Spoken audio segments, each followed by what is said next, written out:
breastfeeding and breast implants. Both work, but do they work together? Can both coexist? Can you have a nice breast implant and still breastfeed? Oh, of course.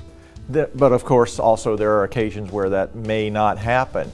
I think the biggest thing women need to know is that there's an unpredictable ability to breastfeed in most every woman, even those who haven't had breast implants. So for us to be able to predict whether the patient's going to be able to breastfeed after breast implants, we really don't know that for sure. I think the risk of it being affected, of course, is very low. I think the bottom line in all cases is, number one, as Brian said, we can't guarantee that a woman can breastfeed before surgery.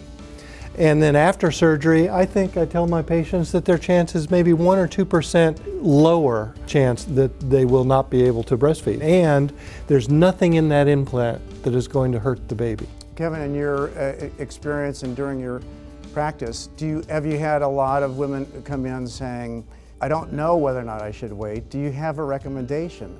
I think if women are unsure whether they want to proceed, I suggest that they not. You know, there's always time for this.